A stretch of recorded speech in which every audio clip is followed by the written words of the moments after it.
Hi everyone, welcome back to 3, nearly 3, get the count on.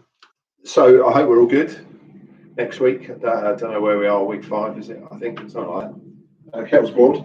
So I'm just going to pull that little in there. And a couple of things. So today, only just for a change on the tea front, I've gone decaf. I think I'm drinking too much. So a bit of decaf, but I've kind of got it in my Heroes mug.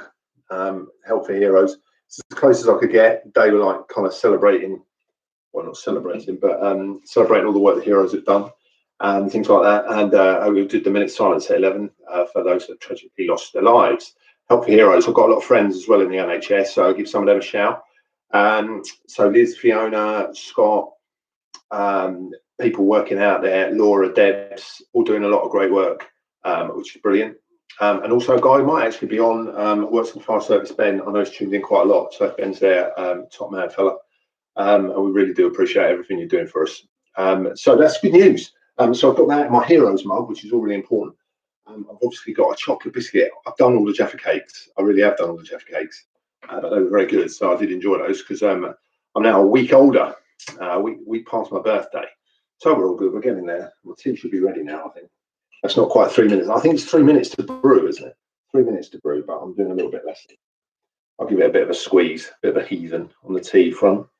And today, what we're going to talk about is going to talk about a little bit of resilience. That's what we've got today. So we all have to be a bit more resilient in these times. So that's kind of what we've got.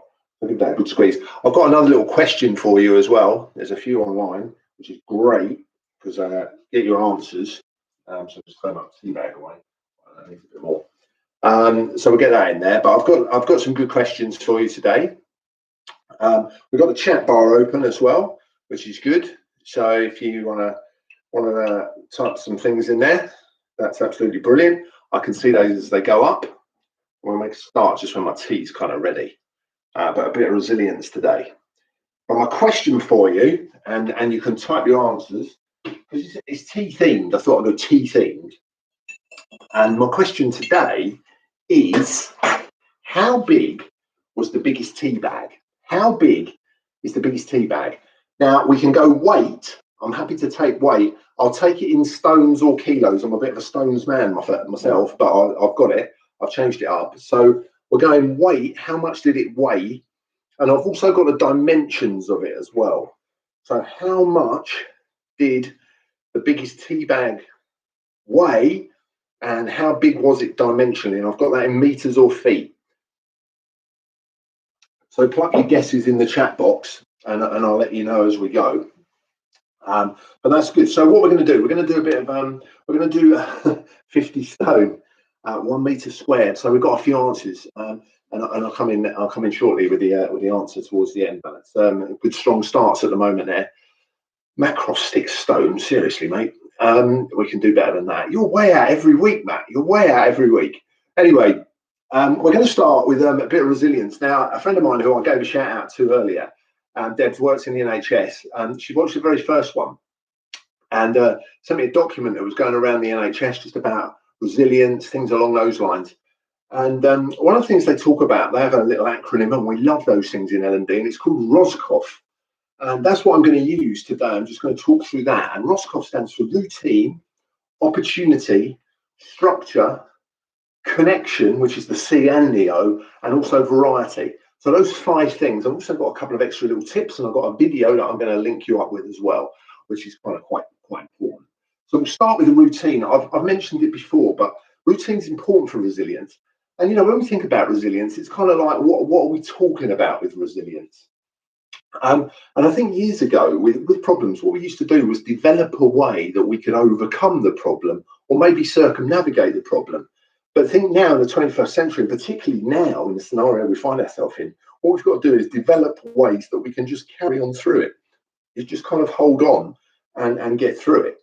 And that's what resilience means. There was a term that got floated about. It's called bounce back ability. And it's kind of that. It's how can you kind of stay on the straight and narrow as much as you can. Routine's one of those things. Routine's good because it stops bad habits.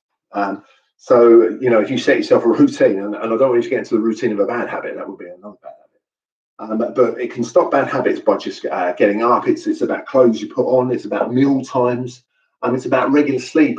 I've seen on social media a few of the people that I'm connected with. Some people are saying, oh, they're losing track of time and they're staying up really late. Really important that we still get that level of good sleep, particularly if we're working. You know, I've known people that seem to be going to bed at like 3 o'clock in the morning. So for regular sleep, that kind of stuff is what we're after.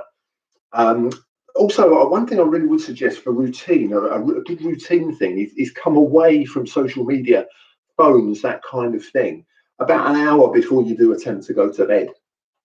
And that kind of helps massively. So those kind of routine things, the more routine you have, it can have a real positive influence on your mood. We're very routine. You know, 5 weeks ago, very, very routine. Opportunity. Now this is a really interesting thing, because maybe even in January this year, whenever I used to talk to people when I was running courses and things along those lines, people would say that they always craved more time. And of course, now we have this huge level of opportunity. We have more time. Seemingly, we have more time. Somebody I know, like community, Matt, just topping off Kirsty there with a 0.1 stone more. But people commuted in from Brighton into their place of work, and they're kind of gaining back 3 hours of time. So that gives them a great opportunity. So you can choose to grow, you can learn. Maybe, you know, through the day, you know, we're doing tea at 3 here. This is just like a little 10-minute break for you. But also kind of think about, all right, other ways I can grow. Maybe just log into TED for that little bit. So it's just more time. So you have the opportunity for you to rest sometimes, to do things that you always wanted to do.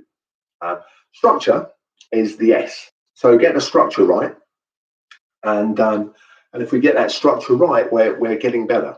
We had an old structure, and it might be get up, wash, shower, travel, work, come home, maybe go to the gym, might do the gym at lunchtime or something like that.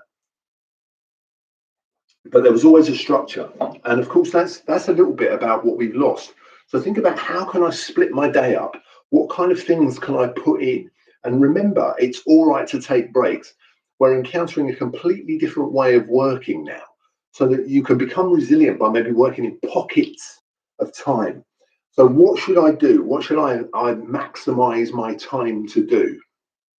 And if you're finding you've got a to-do list with just 1 or 2 things on it, I think we need a better structure. We can break it up in smaller pieces of time.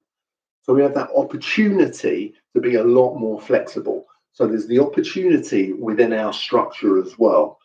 Always make sure we've got time for activity as well. So we can routine that off, maybe always do it at the same time, or we can put little bits in through the day. So a little bit of that structure. The C, I said, is about, it's the C and the O to help us spell Roscoff. But what we've got there is we need connections. Now, some people out there, sure, will be isolating alone. So, you know, friends become really important. And we can pick that up like this. We can do stuff like this. I'm sure we've all hit Zoom, Teams, Google Hangouts, WebExes, webinars, whatever, which is grand. But actually, it can be in other ways as well, whether it's just being WhatsApp, text messages, or anything like that. Professionally, I think it's important that we kind of hook up as well. Maybe get a coach, get a mentor, just to help you through. So connection is good. And also, one thing that I think we have had there for a little while is we can laugh. There have been plenty of amusing little things that have gone round to many a group. So that's kind of important. So use your connection to inject humour to build your resilience. And finally, variety. On the document I was reading, there was a guy kind of planning his day out, his kind of big key day. And he said he wanted to produce 3 things. He wanted 3 things to grow. And he said stronger, productive, and growing. And so that kind of variety in his workday, was he doing something that would make him stronger, whether it be physically or mentally?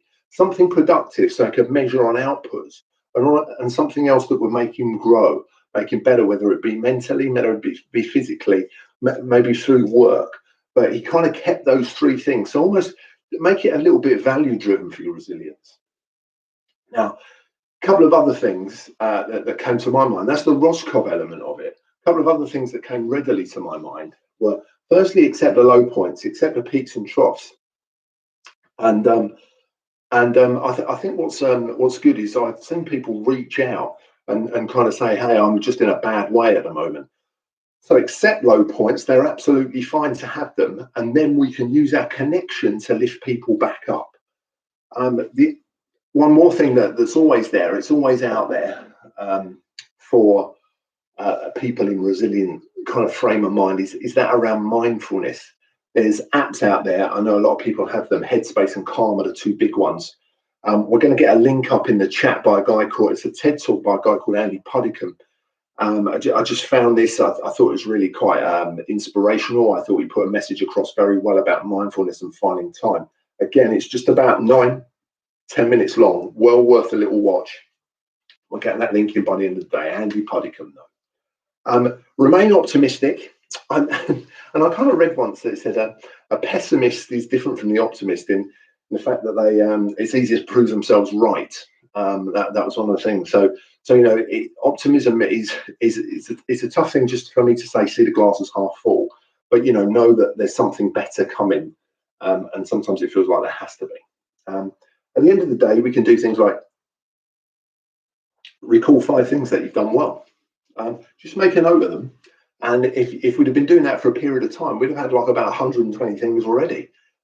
So you know, it's really important that we kind of make a note of what I've done, how well I've grown, whether it's stronger, productive, growing, but what have I done over this period? And if we've got that there, some deep breaths, just some breathing. And again, there's hosts of things online about breathing exercises. I'll maybe try and find one and pop it in the comments a bit later. Actually, I've seen a couple of good things on NHS sites, which are probably the better places to go. But breathing is indeed important. Find out what you're good at and do it. Utilize your strengths. If you can identify them, they can help you through and make you stronger and more resilient. And finally, what I've got is self-soothe. Self-soothe through all those ways of visual, auditory, and kinesthetic. Self-soothe. So, you know, whether it be looking at pictures, whether it be I don't know, stroking a kitten or something like that, but anything like that. So what you see, what you hear, so those energizing walks when you hear the birds singing or something like that, they're the kind of things. It can just be things like koosh balls, which some of the trainers out there will remember, but self-soothe using all the senses. So they're quite important. So remember, Roscoff: routine, opportunity, structure, connection, and variety. A few other tips in and around breathing, etc. Now, of course, we've got to go back. How big was the biggest tea bag? So we've gone 50 stone, 1 meter squared, 6 stone, but then I had to prompt and that went up to 35.1 stone. And in fact, in weight, the biggest tea bag weighed 40 stone. 40 stone. And in measurements, there's a couple of people have kind of put in the measurements. The measurements were 9'8" by 13 foot, which is in fact about 3 by 4 meters. Just under 3 meters, just under 4 meters, I believe. So it's a hell of a tea bag. I kind of want to do some research and find out what the biggest mug is, because that's got to be a big mug to get in there. Anyway, great. Thank you for spending a little bit more time with me this afternoon. Enjoy my tea. I'll get into my biscuit once this is over. And then on Thursday, what we're just going to have a little look at is I thought it would be quite nice if we could think about some more meeting tips. Now, meetings, because of the way that we have to work, we've had to come up with different ways. So what's the best way that we can work on a meeting online? So I see Mr. Croft celebrating the fact that he was in fact closest. So well done, Matt. Have a great day, everybody. Stay safe, and I will see you on Thursday. Thank you.